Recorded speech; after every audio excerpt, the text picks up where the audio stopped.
Our second guest today is Reid Clements, an enterprise account executive from Highway. Welcome to the show, Reid. Mary, thank you very much. I am excited for this today. Former FreightWaves are now Highwayman. Before we get into the fraud side of things, which is what we're covering with you, give us some background on how you got to Highway. Ooh, that's a good question. Yeah, I was at FreightWaves on the sonar side for 4 years, and then loved every second of it. And I think it was at F3 in 2022, actually, that I saw Highway for the first time and had a couple of good connections there and asked a question, and that led to several other questions and communications that led me to Highway, and loving every second of it. I absolutely love that. And for anyone that might have been living under a rock recently, Highway has really kind of stepped up to be, I'm going to call it one of the trendsetters, one of the industry leaders, specifically around fraud and kind of preventing it and other things like that. Because again, anyone who's been living under a rock knows that fraud is a massive problem lately. So what are some of those trends that you're seeing in the fraud space that might be more, atypical than the traditional, well, I'm just going to break into this truck and steal everything that's on it? Yeah, stolen freight, it stinks for all involved, but that's been happening for a while. I think some of the new things happening right now are spoofed phone calls, spoofed identities via email, hacking the FMCSA database so that the database everyone thought was the source of truth is no longer the source of truth. Love that. That's a big problem. I think we saw just under 100,000 fraudulent phone and email changes to the FMCSA year to date so far, and it's kind of doing a curve up right now, which is not good for the industry. I gotta say, you expect some to happen, but hearing 100,000 is, I'm not gonna say terrifying, but it's not great. It's not great. It's not easy. great. I actually heard about something the other day, which apparently has been growing in popularity, which is just wonderful. And that's MC number manipulation spoofing, where basically they will go, this fraudster, which in my head is just someone with like a sock hat and like a bag of cash. They have the pantyhose on their face. Exactly. Right, yeah. Or like Swiper from Dora the Explorer. So basically they will go to a very legitimate carrier and say, hey, I'm gonna buy your business. They buy the phone number, the mailing address, everything. So that way, essentially, it looks like the same carrier to any kind of carrier vetting situation, but it's not. It's definitely a baddie with a sack of money. So have you guys also seen that? Oh yeah. You can put on the back of a napkin that I'll pay you $10,000 for your MC, DOT, your DOT PIN, access to your email and your phone, and then you technically are that person. And then what we've seen is that they continue business normally for a few months, so that no one thinks there's a change, and then one day they break bad and steal 40 loads from 40 different brokerages, and then they're all gone. Yeah. Same time. And also, so normally when you think of oh, I have had this, I've had this problem and it's come in I've been frauded. You think that they roll up to a Fast and Furious style chop shop warehouse where oh, it's underground. But some of these warehouses actually have actual employees that don't know that they're working they have no with idea. stolen freight. So it's kind of how do you even begin to catch these ghosts? It's tough. It's tough. We at Highway, we've been rolling out identity proofing, which is what the DoD and the IRS uses to verify individuals. We already track IP addresses, which is a big one. Yeah. If you always log in to Highway to onboard to a broker in Boston, Massachusetts, and then all of a sudden you're in Pakistan, that's a red alert there at some point. But yeah, it's a tough situation, and no one's really safe from it. It can happen to anybody, anytime. So it's not a fun place to be right now. Because I also feel like the fundamental conversation around freight fraud has changed. Because even a couple, a year or two ago, you didn't really hear, you would think, oh, so-and-so got a ransomware attack, so-and-so got this, but double brokering happened to everybody, no big deal. We just do what we can to stop it. But now it's that whole conversation has changed because everyone was always pretty hesitant to admit we got by the fraud. Right. No one wants to admit it. Yeah. Yeah. It's bad. But now everyone's like much more willing to admit it and say, oh, this happened to me. This is how it happened. And this is how I think we as an industry can address it moving forward. Right. Have you guys also seen this kind of more willingness to share around this? I think everyone's gotten bit at one point or another, and to your point, it's shameful. You lost your customer's freight or something happened, but since it's happening across the board to everyone, it's easier to say, here's how it happened, this is what we saw happening, and then companies like Highway and other companies can find those attack vectors, find a solution to sealing that attack vector so it doesn't happen again to anybody else, not just the broker the event happened to. So it's definitely more willing now than it used to be. Have you seen, what are some of the most, because obviously you guys are talking to just about everybody and their brother. So you see everything. What are some of the most successful kind of policies, procedures, or steps people have taken to really combat their risk or the chances of them getting got by the fraud man? Yeah, I think we believe in identity verification and going further than that, IDV, identity proofing, to understand who the person is behind the carrier. Not just seeing is the carrier compliant to my compliance and risk standards, but who's the person, are they who they're supposed to be? If they are, then you go to carrier compliance, do you have insurance, or do you have the authority age history? The ELD connections are massive, understanding, do you actually have a truck in Houston when you're tendering a load to them that picks up in Houston in 4 hours or not? And understanding that is a big aspect of, is this who it's supposed to be, and are they capable of hauling my freight? So there's a lot of layers to it, of course, but anyone doing identity verification and understanding who the person is behind the carrier on top of the typical carrier vetting and understanding that part is ahead of pace, I think. Yeah, I think that's also something that's really important is that identity verification part, but also this at the same coin, like, having been a former broker, you're just supposed to move really quickly and get things done.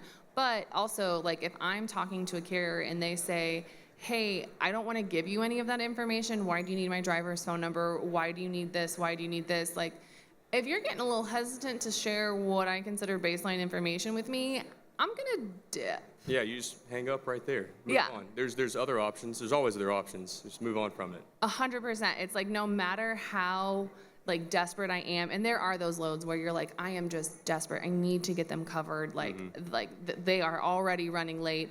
I would rather go back to my shipper and say, hey, I'm gonna have to roll this another day. I'm so sorry, but I just can't get totally legit Johnny over here to haul this, because you don't want to, at the same time, like, you don't want to open your shipper up to that type of risk, because that could potentially do more damage than just rolling it a day. For sure. And fraud lives in those hot moments where you don't want to let your customer down, or maybe you just won the bid. Yeah. Something happens with this one load and you can't let the customer down. That's where fraud lives. It's that speed. It's the lack of attention to detail. It's that spoofed email, the spoofed domain, the spoofed phone number where the guy calling in, it's the right number. You don't realize it's a spoofed VoIP number that's calling in on you, and there goes the load. And that's something that because I asked in a previous conversation about MC number manipulation, I was like, okay, well, how do you catch them? If everything seems legit, how do you catch them? And it's something, especially if it's already a vetted carrier, like, what do you do? And that's where it's like, okay, who do you always talk to? If you call in every single time, because let's be honest, some of these carriers, you talk to the same 3 people every day. Right. So if it's one of those where you say, okay, well, I always call in and I talk to Deborah, or I talk to John, or every single time I'm talking to one of 2 people, and then suddenly you call in, it's someone new, and you're like, oh, I didn't know that they were hiring you, or I didn't know that this was happening, which is kind of weird. But then it's kind of, as soon as something just seems atypical, I was like, oh, that would be a pretty good indicator that maybe we need to revet this carrier and double check that nothing has changed. If someone tries to check your credit report, let's say I'm trying to check your credit report, you'd hope that I don't have access to your information first and foremost, but you'd hope that the system that's vetting me realizes that I'm not Mary, I don't live where you live, I'm not using your phone or your MacBook or whatever you typically use, which once again is why identity verification and having an understanding of who this person is and do they have the authority to be here is incredibly relevant every single time you talk to anyone new. So what are along those lines, what are some of your favorite red flags that you've seen in a carrier that you're like, that maybe you see and you're like, actually, that's pretty clever, or like, there's no way no one's gonna actually believe this? Because my favorite is the at SBC Global or at yahoo.com email addresses for carriers. Those are my favorite. Yeah, well, you have to remember most of the freight in the country moves on small carriers, less than 20 trucks, more often less than 5 truck companies, and they don't have domain names. Yeah. More often than not. So seeing Gmails, Yahoos, SBC Globals, it's a yellow flag. I wouldn't call it a red flag, but it's like. It's when it's like Move forward. a whole bunch of different letters and then a bunch of numbers and then some more letters at sbcglobal.net, and I'm like, ooh, this is not right. The red flag is when that email comes in and you want to check their identity. They go through, in this case, Highway, and we see that their IP address they're logging in from is not in Austin, Texas, where they said they are, and they're somewhere in a foreign country, or they are in Austin, Texas, and they represent the carrier, but they also represent 9 other carriers, because we see this IP address that's logged in representing 9 different MC numbers. So those are some fun ones. I think one time, I mean, I saw it on the internet, so it has to be true. I think I've seen like a meme one time of someone going and saying like they had looked up some address or something, and it had like 39 MCs registered to like one building, but the building, like on Google Maps, was a dentist's office. Oh yeah, we see it nonstop. I think there's a Wyoming address that has like 487 companies at it, and it's like a Jamba Juice or something. It's pretty wild. Virtual office address. I would personally love, like, because sometimes we would have carriers like misread a BOL and accidentally come to like the 3PL office, which isn't it's a problem, but it's not like it's not fraudulent. Fraud, yeah. Yeah, but I just imagine a carrier misreading that and like rolling up to a Jamba Juice, like, hey, I got a truck of random car parts for you, right. Jamba Juice. Right. Like, you want it?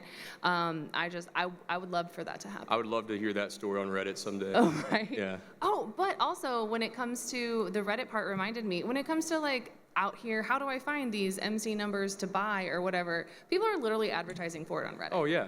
You can buy my 3-year-old MC for $23,000. And I'm like, why?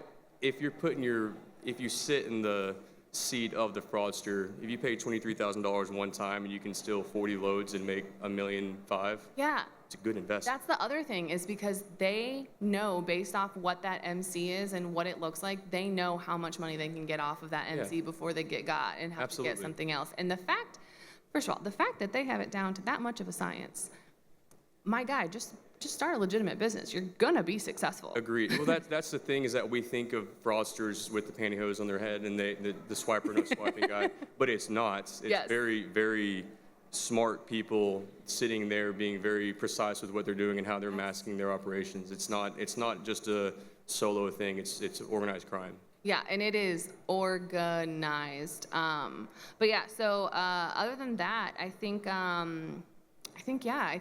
is there any final words that you have for the land of fraud and fraud prevention, or any kind of solutions you see out there? Yeah, I think first and foremost, the lowest hanging fruit, if you're using manual vetting, manual onboarding, don't. It's 2024. If you're relying on government data as a source of truth, don't. It's the government. Don't. We can go down a full rabbit hole here, but we don't have time for that. We don't have time for that. I also second that. Also, I'm gonna just one more time for the year. It's 2024. Let's stop running our supply chains on Excel. Yep. And the other thing I have is have multiple ways to vet someone. So like, if you use the FMCSA, it's gonna be right-ish. Mostly right. It's submitted data. Right, it's gonna be mostly right, but then also have a secondary tool, whether it's Highway or someone else, and then also, that gut exists for a reason. And if you feel it, if it just doesn't feel right, then it's not right. If it looks like a fish and smells like a fish, it's probably a fish. It's not a carrier. If it seems too good to be true, it is. All right, Reid. Well, you also get the new hottest question of the day. And that is, if you could make a house out of food, what food would you choose? I think I had more time to prepare than Leo did, because I was standing right there. So I think the easy answer is gingerbread, but I'm not going to go with that. Okay. It's tried and true, and it's too easy. So. I mean, everybody makes houses out of gingerbread exactly. here At in least like a twice month a year. or two. Right. Yeah. So I'm going to go Rice Krispie treats. Oh, that would be so It's good. malleable. It Yeah. smells pretty good. It gets firm, and there's some integrity to it once it dries I out mean, a little bit. they put like, they build like cake structures out of it. Exactly. Yeah. Why wouldn't it be good for a house? Exactly. I would also eat my house. Yeah, well, yeah. That if, were the if case. necessary, yeah. Yeah, because I love Rice Krispie treats. All right, well, if people have questions on, the best food for building houses, or if they have questions on fraud or anything like that, where can they find you outside of here? I'm on LinkedIn a lot. Reid Clements, pretty simple there. I go to pretty much every conference, so I like to talk to people. Also, yeah, I'm a salesperson, so I talk to people. That's what I do. So, Awesome. pretty available. Well, you guys heard it here first. Reid's DMs are open, so please slide into them. Come on in. Other than that, you can find Check Call anywhere you find your podcasts, like Apple Podcasts and Spotify. And don't forget to subscribe to the newsletter on FreightWaves.com/checkcall, and see you on the internet.